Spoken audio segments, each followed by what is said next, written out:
Hello, thanks for joining us on the news at 10 on NTA News 24. We are reaching you live from Abuja. I'm Comfort Amodu. Here are the headlines.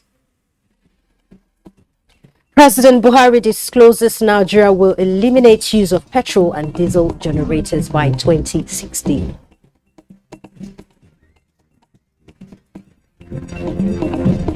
Senate compounds processes involved in removal of EFCC chairman.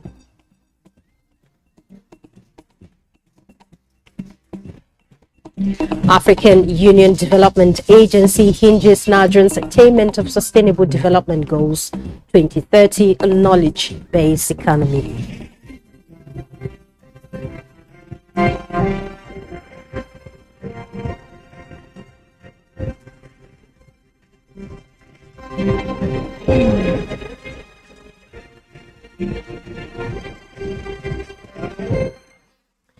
And we begin with President Muhammadu Buhari's declaration of Nigeria's intention to completely eliminate the use of petrol and diesel generators by 2060 as part of its multi-pronged energy transition plan aimed at achieving energy security and net zero emissions. A $10 billion investment, he, however, said is required per annum towards achieving the objectives, amid a strong case for technical and financial support from the United States. This was at a high-level session on supporting conservation, climate adaptation, and the just energy transition as part of U.S. Africa Leaders Summit in Washington, D.C. State House correspondent Adam Osambo reports. With the theme, Building Our Green Future Together, the session attended by African and U.S. leaders as well as key stakeholders provided a forum for showcasing shared efforts towards conserving and restoring Africa's ecosystems as well as rich natural resources.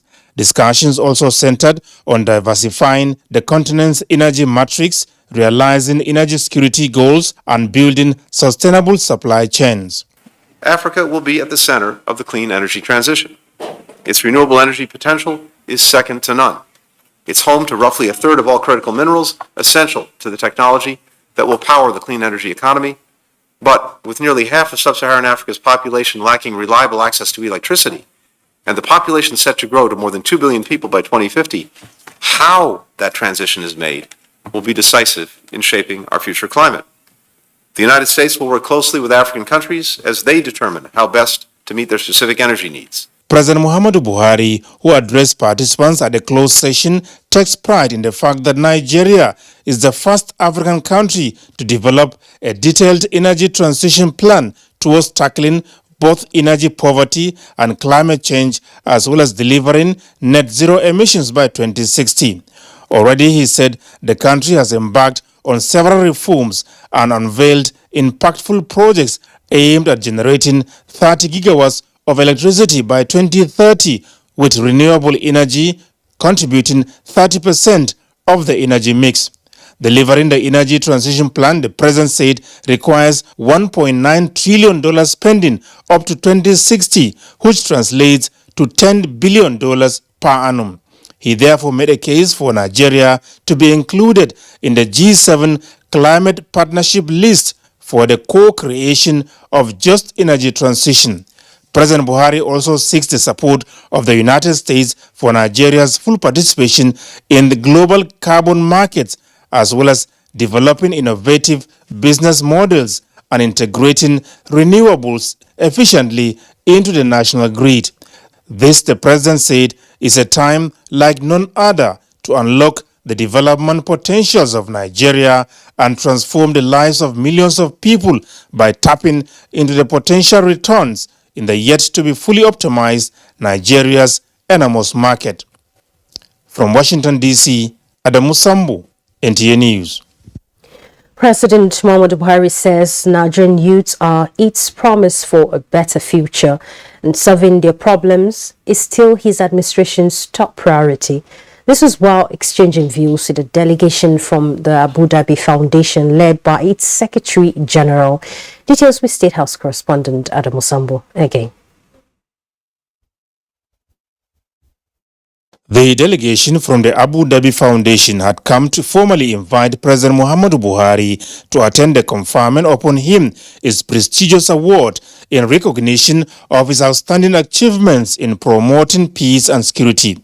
The conferment is in line with the foundation's work in fighting religious extremism and promoting peaceful coexistence and dialogue amongst all religions, as explained by the Senior Special Assistant to the President on Media and Publicity, Garba Shehu. It's an important moment for the President, coming at a time when two things are happening simultaneously. One is that there is a downward trend in terrorism, in banditry, in kidnapping, farmer-herder clashes. In our country, things are coming down.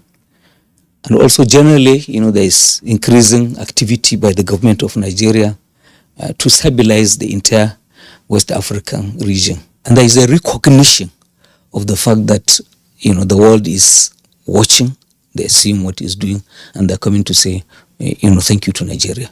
President Buhari said the commitment of the foundation in promoting multi-faith dialogue is as important to the world as it is to Nigeria. He spoke about the need to raise generations of youth devoid of religious extremism and bigotry, urging the group to continue to target the young people who are the promise of the future. President is emphatic that all of these things that are going on, the efforts to stabilize the country and also create peace in neighboring countries. It is for the future of our young people who must be given a future that is free of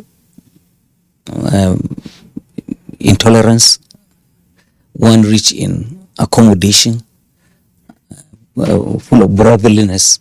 President Buhari's engagements in Washington, D.C. continue. Adamu Sambo, NTA News. Again, attention is on Africa with the ongoing U.S.-Africa Leaders Summit in Washington, D.C. The U.S. government, which hosts the summit, says it is impossible to meet the world's defining challenges without Africa's contribution and leadership. Uche Ogochukwu is on a fact-finding mission on what the continent and, of course, Nigeria stand to benefit from the summit.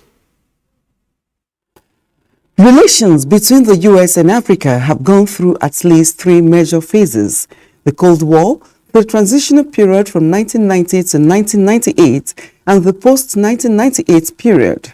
However, America has been keen to rebuild partnerships in the region and to collaborate in areas including trade, health, security, climate change, innovation and peace, which brought about the need for U.S.-African Leaders Summits over the years. You will easily discover the limitless opportunities that exist on the continent, from the ingenuity of the youth population to the critical minerals necessary to power our future through technologies, to the burgeoning private sector industry that could create opportunities for millions across the globe. The first U.S.-Africa Leaders Summit was held 8 years ago under President Obama's administration. 2022's edition of the summit is coming as China increases its investment in Africa. The summit, at the instance of U.S. President Joe Biden, is expected to build on what the U.S. describes as shared values to foster new economic engagements, advance peace, security, and good governance, reinforce commitment to democracy, human rights, and civil society. Africa has a lot of things to give to the world, including the U.S. They have the resources, the raw material they need, the U.S. need. Just like Africa also needs the final products or whatever that is industrial technology from the U.S. The U.S. is expected to back exports for the African Union in the Group of 20, including support to Africa's case for a permanent seat on the United Nations Security Council. The U.S. government has helped close to more than 800 two-way trade and investment deals across 45 African countries. We have issues of desertification in the northern fringes with Niger, around Niger Republic, around Kano axis, around Bruno. The Lake Chad is drying up, the Boko Haram crisis and all this. The U.S. have a lot of role to play, especially in intelligence sharing, especially in taking care of the internally displaced persons and so on. Nigeria can also benefit from this summit in the area of relaxing some of the policies that will enhance export of Nigerian agricultural products to the U.S. From December 13 to 15, President Joe Biden will host around 50 heads of state and senior leaders from across the African continent. Uche Ugochukwu, NTA News. Now to the National Assembly. Senate is considering a bill that seeks to enhance the neutrality and professionalism of the chairman of the Economic and Financial Crimes Commission. National Assembly correspondent Ignatius Nkwo reports that a bill which has passed second reading seeks to subject the removal of the Commission's chairman to the confirmation of the Senate. While the President appoints chairman of the Economic and Financial Crimes Commission, EFCC, subject to the confirmation of the Senate does not have a say in the termination of the same appointment. Senate, in its wisdom, is putting a law in place to empower it approve or disapprove the removal of the chairman. Senator Chukwuka Otazi is the sponsor. The Independent Corrupt Practices and Other Related Offences Commission, ICPC, and Nigerian Financial Intelligence Unit, the National Assembly ensured that the headship had security of tenure by ensuring that their appointments and removal, as the case may be, were subject to the confirmation of the Senate. That was not the case with the EFCC. There were divergent views on the proposal that appointment of the chairman should only come from within the commission. Appointing the headship of an agency like EFCC from outside the EFCC, it will lower the morale of the serving officers of EFCC. But when you leave that one and go and bring somebody from outside the commission, the person has to come in and then learn the tutelage of the work that will take him some more time to understand. Not have somebody that may be as sharp as the current chairman of EFCC to take over from him when he's leaving. So in that situation, we may be limiting ourselves because of this amendment. While picking from inside, we should know it's a political appointment at that point, because it will come down to who is the most senior. People will argue. But that kind of appointment is not who is most senior. It's not career. Senate passed the Federal Universities of Agriculture and Education in Dambata and Bichi, Kano State Establishment Bills, sponsored by Senator Jibrin Barau, and that of the Federal College of Agriculture of Abuja, Edo State, by Senator Clifford Odia. Senate has passed 559.8 billion naira 2023 budget of the Nigerian Communications Commission and 16 billion as 2023 budget of the Universal Service Provision Fund. From the National Assembly, Ignatius Nkwo, NTA News. This is the news at 10 on NTA News 24. More reports to come after this break.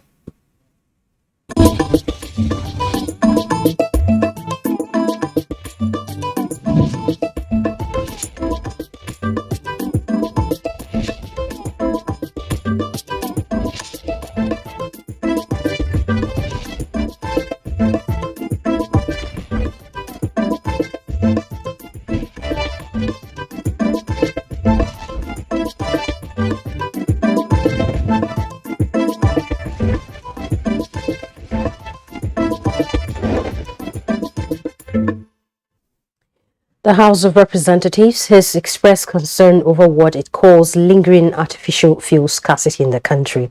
National Assembly correspondent Lami Ali reports that the lawmakers also said the scarcity is a deliberate plan of some independent marketers to derail efforts of government. The opinion shared by lawmakers aligns with intelligence on the current fuel scarcity in Nigeria. The motion from Representative Saidu Musa made reference to credible information revealing the hoarding of fuel to create scarcity and the sale of same at unregulated price. Most of those fueling stations have resulted in selling fuel at over 300 naira per litre. It is observed with dismay that those who are gaining from this artificial fuel scarcity appear to be smiling home. As a result of this ugly development, and this has the potency to provoke innocent Nigerians against the government. House members urge regulators and monitoring agencies to collaborate with security agents to tackle the situation. The House adopted the motion from Representative Muhammad Al-Ali urging the Federal Roads Maintenance Agency to repair dilapidated bridges in Jos North Bassa Federal Constituency of Plateau State. They have outlived their lifespan due to frequent vehicular movement. Most of the pillars of the bridges were washed away by rainfall and erosion. Bills passed at second reading are the bill to establish Federal Medical Center Sapele, Delta State, sponsored by Representative Efe Afe, and the bill to amend Standards Organization of Nigeria Act to expand its scope to investigate quality of petroleum products. To provide for the inclusion of a representative from the Federal Ministry of Petroleum Resources in the Standards Council of Nigeria.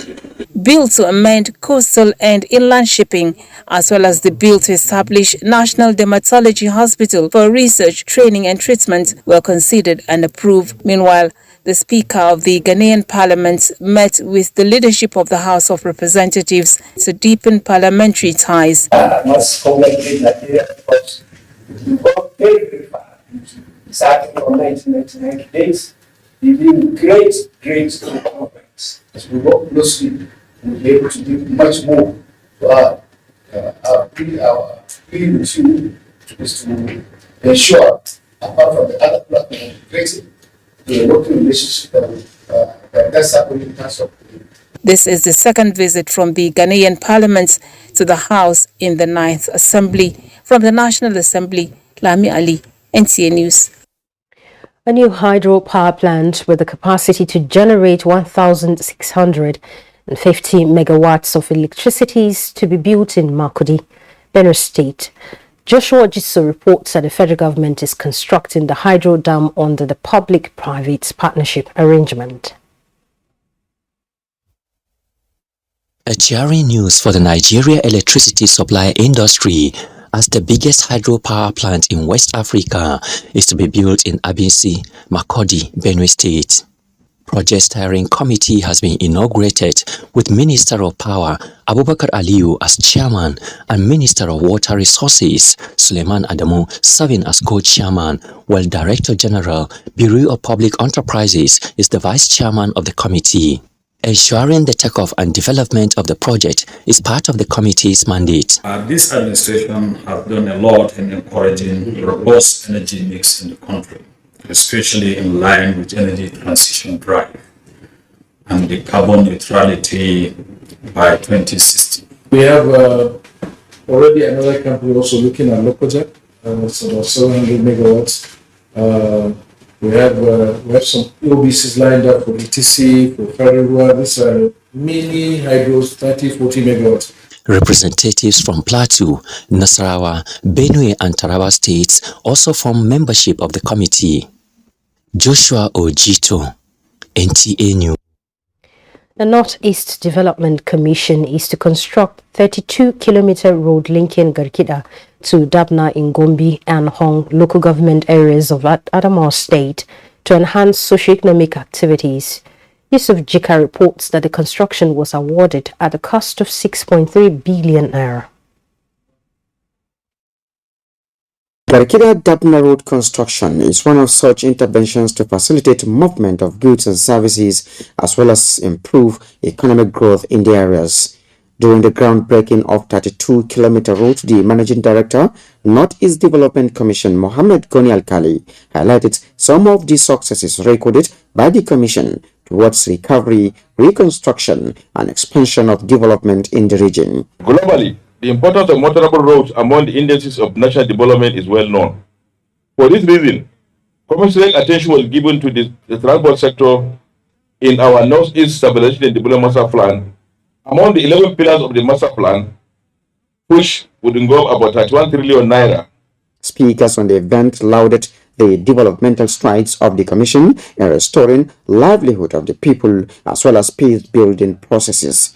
The management and board of the commission also inspected the ongoing rehabilitation of Government Secondary School Garkida and rehabilitation of Police Division and Barracks in the same town, which is at the level of completion, as well as inspected the 2.3-kilometer access road at the College of Education, Hong. The commission laid the foundation of NEDC Mega School in Song to be equipped with the state-of-the-art facilities to improve teaching and learning. Also during the working visit in Yola, the Managing Director, Northeast Development Commission, has witnessed the graduation ceremony of 200 Batch C beneficiaries of ICT training facilitated by the Commission. In Yola, Yusuf Jika, NTA News. Economic analysts call for more focus on the real estate sector to aid economic growth. Let's join Kunle Ade for details.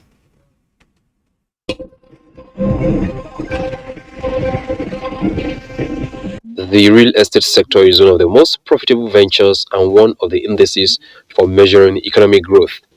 The level of infrastructural development also says a lot about the economic status of a country.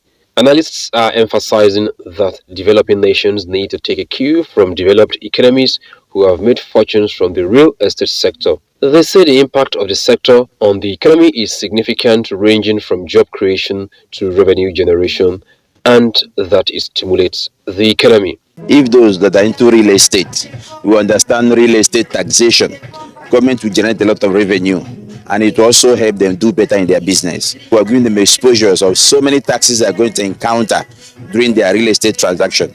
So ignorance of law is not an excuse, but it's not good for one to have ignorance. It's good for you to let people know what they're supposed to do so they can do it very well.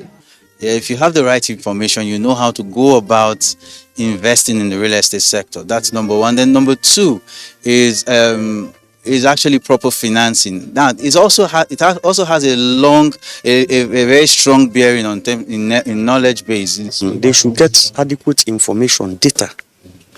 Yes, of the populace. How many of us are there? How many of us are supposed to have their own homes? How many are having? How many are deficient in that area?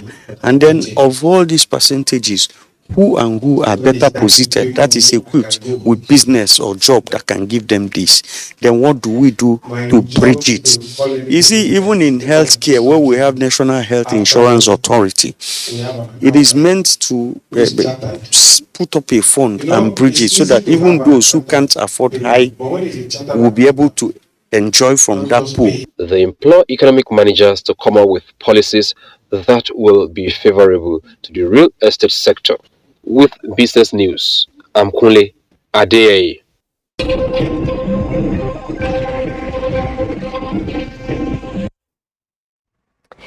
Following some controversies trailing a claim of a missing 89.9 trillion naira allegedly stolen from stamp duty charges, the presidency has now put the issues surrounding it in perspective. A statement by the Senior Special Assistant on Media and Publicity to the President, Garba Shehu, says a cartel concluded with some staff of the Nigerian Postal Service and iPost to embezzle money realized from stamp duty. This is the presidency's reaction to an allegation by a member of the House of Representatives, Mahmoud Kazauri, who alleged that 89 trillion naira collected as stamp duty has gone missing. The presidential spokesperson further disclosed that a consultant asked to be paid a professional fee of 7.5% and were placed under the supervision of the Secretary to the Government of the Federation. He said services of the consultant were discontinued, having noticed lack of progress, and consequently, the consultant sued the federal government, and a court of competent jurisdiction subsequently ruled in favor of the government. A knowledge-based economy anchored on research and technological innovation is needed for Nigeria to achieve the Sustainable Development Goals 2030. National Coordinator of the African Union Development Agency and NEPAD, Gloria Akobondu, stated this at the opening of a conference on education, technology and health. Details with Mitairi Ikben. Rethinking Africa's growth through investments in education, technology and health is the focus of this conference, and it seems that most experts here agree that education has a major role to play in building the right skills set to achieve a prosperous society. Emphasis is, however, on expanding opportunities for engaging the teeming youth in science, technology, and innovation to harness human resources in the country and reverse brain drain. NEPAD is facilitating this to encourage our young people to go into science, to go into technology, to go into innovation, to be able to actualize the Africa we all desire to have. That is Africa building Africa, Africa industrializing Africa, Africa creating jobs for Africans. To take the young generation's passion, drive to learn and to adopt, develop new technologies, push it to the highest level. For that, we need schools like African School of Government. We need to set up institute, research centers, to give them the platform to be able to develop. The conference is expected to come up with far-reaching strategies, including the establishment of science and technology hubs that will harness the resourcefulness of young Nigerians. In Abuja, Mitaire Ikben, NTA News. The Economic and Financial Crimes Commission has auctioned some vehicles in Abuja. These are subjects of final forfeiture orders as part of President Muhammadu Buhari's administration's commitment to fight corruption in the country. Thomas Ogbete reports that the auction was conducted in conjunction with the Bureau of Public Procurement to ensure compliance with all extant laws. The sale of forfeited assets by the Economic and Financial Crimes Commission through public auction in the Federal Capital Territory attracted thousands of prospective buyers who besieged the anti-graft agency FCC command in Wuse 2, where pictures of the 35 vehicles for auction were displayed for members of the public. The Deputy Director, Proceed of Crime Management Department and Secretary of the Asset Disposal Committee, Umar Suleiman, explained that the process of the auction will be transparent, adding that each item will be for the highest bidder. Process is you would be contacted because you have to pay. They will raise an RRR and then you go and pay. After you pay, they confirm payment and then you get possession of the vehicle. There were, however, mixed reactions from prospective buyers on the entire process and why things could have been done differently for more efficiency and transparency. That also goes to speak in fairness to the auctioneers and the EFCC that they advertise it openly for Nigerians who are willing and desirous to participate to come out, and that's why the numbers is so massive. A properly organized auction should be the one that all the buyers should be properly seated. All of them their seats will be provided for everybody, and then no other person, no buyer will be standing. It's only the officials that will be standing, and anybody who stands, that person will be so qualified. People who have the numbers coming in and they don't organize, they leave them inside some, no microphone. You cannot even hear what they are saying. Before you know, they say one person don't win. So the thing is not organized. The auction is in line with the EFCC Establishment Act of 2004, Public Procurement Act of 2007, and the Proceed of Crime Recovery and Management Act of 2022. In Abuja, Thomas Ogbete, NTA News.